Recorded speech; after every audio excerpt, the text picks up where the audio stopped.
Welcome to our second episode of Messed Up People. Last week we talked about Peter, and he was a messed up individual who struggled with his fear. He let his fear dictate him. But today I want us to look at a woman in the Bible that struggled with immorality. You think about that word immorality, and it means something different to each person. We all have different ideas of what immorality is based on what our belief system is. Some of us believe what the Bible is. Some of us may believe something different. But when you think about immorality, there are some things that people disagree on. Some things people will see in the Bible and they won't believe as immoral. And when we're talking about immoral, we're talking about those things that are wrong, things that we do against others or against ourselves. Basically, we're talking about unethical things.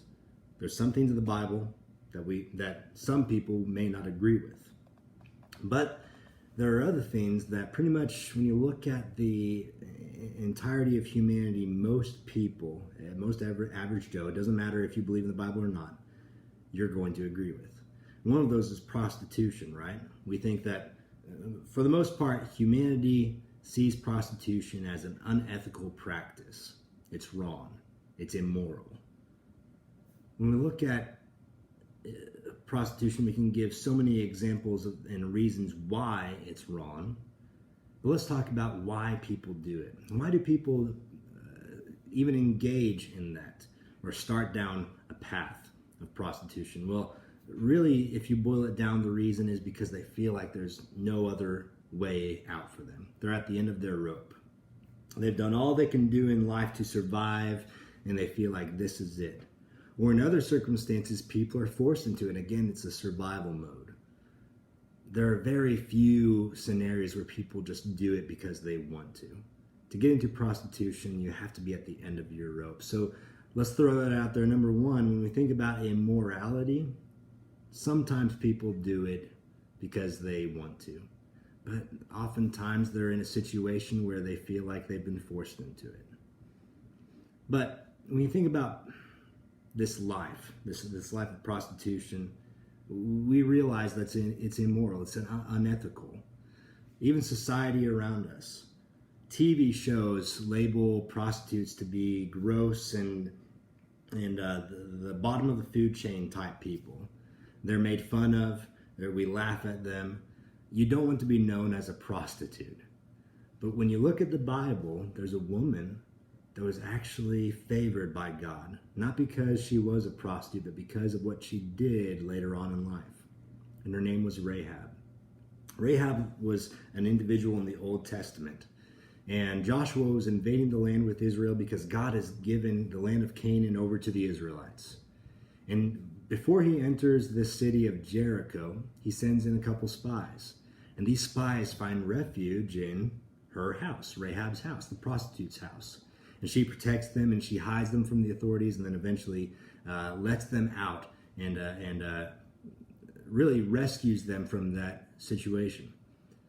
And because of her faith, because of her love, because she knew in her words that the Lord has given you, the Israelites, this land, because she believed in God, God protected her. And Joshua and the Israelites did not kill her during their upcoming invasion. But it's not just the Old Testament that talks about this woman of bravery. The New Testament does as well. And I want to take a few minutes just to look at three scriptures that we find her name given to us in the New Testament. We're going to start in the last scenario in James chapter 2 and verse 25. In James 2:25 it says, "In the same way was not even Rahab the prostitute considered righteous for what she did when she gave lodging to the spies and sent them off in a different direction?" Rahab is classified as righteous here. Now, I don't know about you, but chances are we wouldn't talk about a prostitute in today's day and age as being a righteous person. But the Bible does.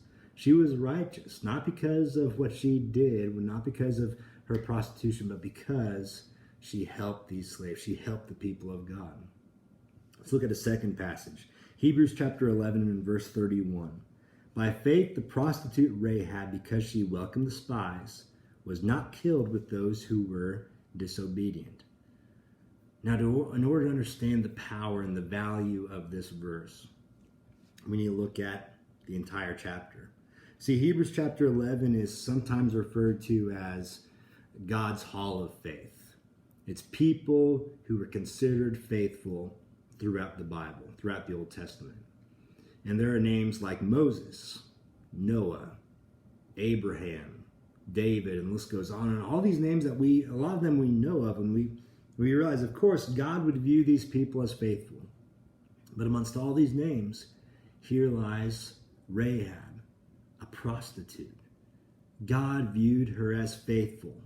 Why? Again, because she helped God's people. She believed in God and she helped God's people because of it. Let's look at the third passage that we see her name in the New Testament. And we go to Matthew chapter 1. Matthew chapter 1 and verse 5 says, Salmon, the father of Boaz, whose mother was Rahab. Again, we see that name Rahab. And if we just take this verse by itself, it doesn't mean much. But again, if we look at the entire context, the chapter 1 of Matthew, we realize that it's all about Christ's genealogy. It's the genealogy of Jesus Christ. And we find that Rahab is listed here because she is one of Jesus' great grandmothers. God found her so favorable, so full of faith, and so righteous that he wanted her to be in the lineage of Jesus. How amazing is that? How amazing that God took this woman, a prostitute, and used her to bring Jesus into the picture. God saw her as faithful and righteous. And we learn from this woman Rahab that it doesn't matter what you've done in the past. It doesn't matter how immoral you have become in your life. God can use you for good. So I want to talk to two groups of people. Number one, the group of people that's probably like myself, who have been overall protected in their life, given a good life, haven't had to go down to those deep, dark recesses of the world that we look as immoral and disgusting and as the bottom of the food chain. We need to be careful that we are not too self-righteous, that we don't have compassion and love for these people. Because if we've learned anything from Rahab, we see that God doesn't matter what you've done. He wants to use you. He wants to use you for good. He wants to help you. So instead of having a self-righteous attitude, we know their actions are wrong. We just need to show them to the person that can make them right and show them the person that loves them, and that is Jesus. So let's watch that attitude of self-righteousness, and let's have an attitude of love towards everyone that we disagree with their lifestyle, because God can make them right. But I also want to talk to a second group of individuals, and that's that group of people that are probably watching this that feel low and downtrodden and depressed and attacking themselves because of what they've done in the past. And I don't know what the reason was. Maybe you did it because you wanted to. No matter what kind of immoral practice we're talking about that you're ashamed of right now, you did it maybe because you wanted to, but maybe you did something because you felt forced into it. It was survival mode. Realize no matter what you've done, we look at the example of Rahab and we see that God is the God who wants to make you whole. He wants to heal you. He wants to take that broken heart that was crushed because of all those evil things that happened to you or you did yourself. He wants to put the pieces all together and he wants to use you for great things. No matter what you've done, no matter what I've done, no matter how dark and deep and horrible our lives have gotten to in the past, we're all messed up people. But realize that God can use us for good.